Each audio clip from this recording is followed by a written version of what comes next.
নমস্কার বন্ধুরা, শুভ সকাল। কেমন আছো তোমরা? আশা করি সবাই ভালো আছো। তো আমার সন্ধ্যাবেলার থেকে জ্বর সর্দি এসেছে, তো গলাটা একদম বসে গেছে। তো প্লিজ একটু সবাই মানিয়ে নিও। আর বাড়ির সামনে পিকনিক হচ্ছে, ভয়েস দেওয়া খুবই অসুবিধা, তো তার মধ্যেও দিচ্ছি, জানি না গান এসেছে কি না। সকালবেলা তো একবার বিছানা তোলা হয়েছিল, তো আর একটু ঝাড় দিয়ে পরিষ্কার করে নিলাম। তারপরে কিছু জামা কাপড় স্নান করার সময় ধুয়েছিলাম, সেগুলো এখন মেলতে যাব। আর এই যে মেলাও হয়ে গেছে। তারপরে তোমাদের দেখাচ্ছি, আজকে খুব সুন্দর রোদ উঠেছে। ঠান্ডার দিনে রোদ উঠলে খুব ভালো লাগে। দেখো সূর্য মামা কি সুন্দর দেখাচ্ছে।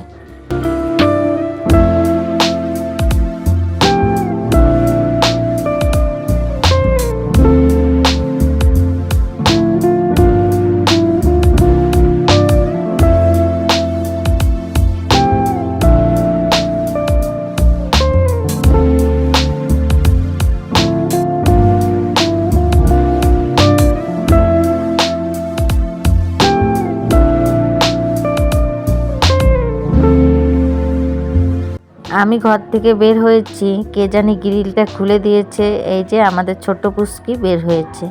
তো ও যখন বের হয়েছে, তা একটু ওর মার কাছে নিয়ে যাই, মার কাছে নিয়ে গিয়ে দুধ খাওয়াই নিয়ে আসি। তো ওকে নিয়ে এখন ওর মার কাছে যাই, তারপরে ওকে দুধ খেয়ে নিয়ে এসে তারপরে তোমাদের সঙ্গে কথা বলছি।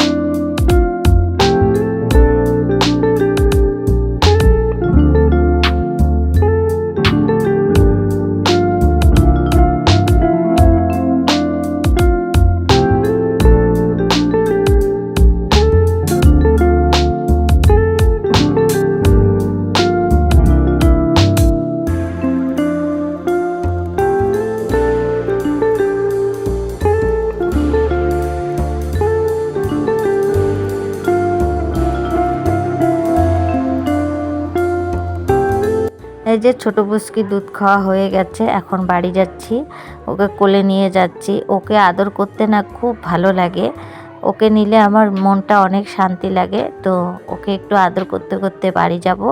বাড়িতে গিয়ে দুপুরে রান্নাবান্নাগুলো শেয়ার করব।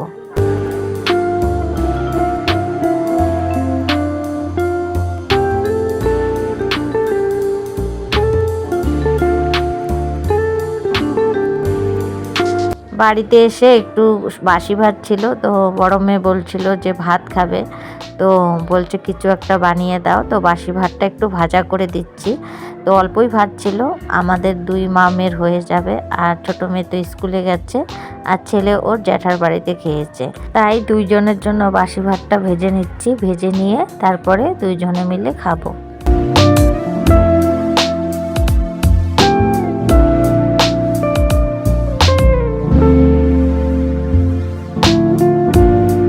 তো আজকে দুপুরবেলা রান্না হবে ডাল আর সোয়াবিন, একদমই নর্মাল রান্না আজকে। তো সোয়াবিনটা ভেজা হয়ে গেছে, এখন আমি তুলে নিচ্ছি। আর সোয়াবিনের যে ভিডিওটা করেছি সেটা আমি কালকের ভিডিওতে দিব। তো আজকে শুধু এই সোয়াবিন ধোয়াটাই আমি দেখালাম। আর বন্ধুরা, মানে কি বলবো, এই ঠান্ডা, তার মধ্যে আবার সংসারের কাজকর্ম, ডেইলি ভিডিও করা খুবই সমস্যা হয়ে যাচ্ছে।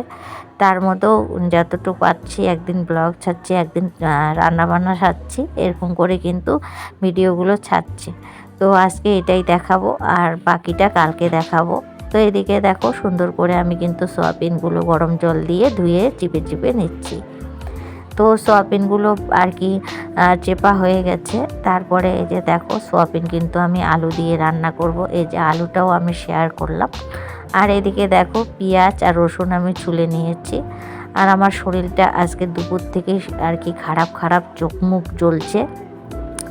তো এর জন্য কি বলবো আর তোমাদেরকে, মশলা ছাড়াই কিন্তু আমি আজকে সোয়াবিনটা রান্না করছি, মানে বাটা মশলা ছাড়াই কোনো রকম আর কি রান্না করেছিলাম। যেহেতু জ্বর ভাব হয়ে গেছিলো দুপুর থেকে, তো এর জন্য না চোখ মুখ জ্বালা করছিল। তো ওর জন্য ভালো লাগছিল না। রান্না করাটাও খুব মানে কঠিন অবস্থা হয়ে গেছে, কিন্তু রান্না না করলে খাবো কি, তো এর জন্য কিন্তু রান্নাটা করে নিয়েছি। তো এখানে দেখো মটরশুঁটি দিয়ে আজকে আমি ডাল বানিয়েছি, মুগ ডাল। মটরশুঁটি তারপরে গাজর বিনস দিয়ে ডাল খেতে কিন্তু ভীষণ ভালো লাগে, তো আমার ছেলেমেয়েরাও পছন্দ করে, তো ওটাই বানিয়েছি। তো এই যে ডালটা নামিয়ে নিয়েছি, তারপরে কিন্তু তোমাদের শেয়ার করে নিলাম। এদিকে ডাল নামিয়ে নিয়ে তারপরে এই যে দেখো এখন আমি রাত্রিবেলার ভিডিও তোমাদের সঙ্গে শেয়ার করলাম। রাত্রিবেলা ছেলেমেয়ে বলছিল একটু রুটি বানাও মা, তাই আর কি আমিও বানাই নিচ্ছি। ভাত খাওয়ার ইচ্ছে নেই, তো এই জন্য না একটু রুটি বানায় নেব। তো তার জন্যে লবণ দিয়ে এখন জল দিয়ে আমি আটাটা মেখে নেব। এতক্ষণ থেকে যে সকল বন্ধুরা আমার ভিডিওটা দেখছো প্লিজ একটি লাইক করে দিও, আর নতুন কোনো বন্ধু যদি আমার ভিডিওটা দেখে থাকো তো অবশ্যই আমার চ্যানেলকে সাবস্ক্রাইব করে দিয়ে পাশে থাকার অনুরোধ রইল। যে সকল দাদা ভাই, দিদি ভাই, বোন, ভাই তো ডেইলি আমাকে সাপোর্ট করে তাদের জানাই অনেক অনেক ভালোবাসা। এইভাবে সাথে থাকার জন্য আর নতুন বন্ধুদের অনেক অনেক স্বাগতম। তো এদিকে দেখো আটাটা আমার মাখা হয়ে গেছে, চলো এখন রুটিগুলো বানিয়ে নিই।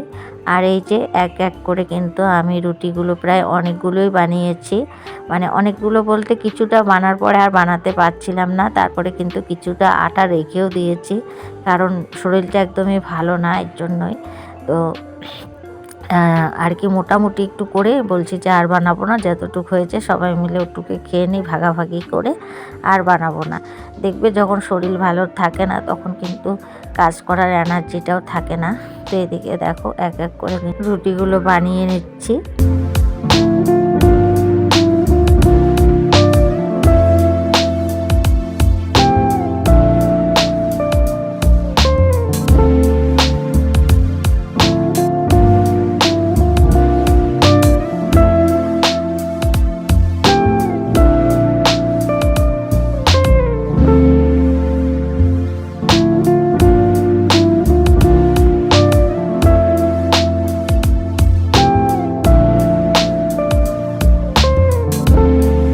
এদিকে রুটি বানাচ্ছি, এদিকে চা বসিয়ে দিয়েছি। তো এদিকে আবার ছোটো মেয়ে আলু কেটে দিল, বলল যে মা একটু আলু ভাজা খাবো রুটি দিয়ে।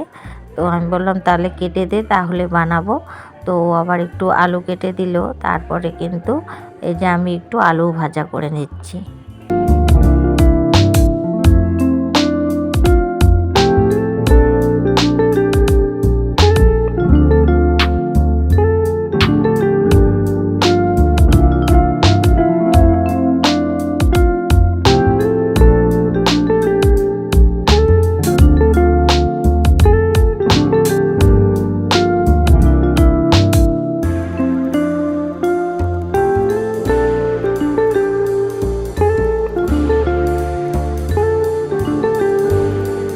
সন্ধ্যাবেলা একটা ভালো খাওয়া দাওয়া হয়ে গেল। আর এর তো চায়ের বাসন টাসনগুলো মেজে এখন জায়গা মতন রেখে দিব। আর কাপগুলো যদি ঠিকঠাক করে না রাখা হয় ওই পাকা ঘরে পড়েই কিন্তু কাপগুলো ভেঙে ভেঙে যায়। ওই জন্যই চেষ্টা করি যে কাপগুলো হাতের হাত ধুয়ে আনার। তো কাপগুলো ধুয়ে এনে জায়গা মতন রেখে দিলাম। আর দুই একটা বাসন আছে সেগুলো জায়গা মতন রেখে দিয়ে তারপরে শুয়ে পড়বো। তো বন্ধুরা ভিডিওটা আমি এখানে শেষ করছি। ভিডিওটা যদি ভালো লাগে আবারও বলবো লাইক কমেন্ট সাবস্ক্রাইব করে দিও।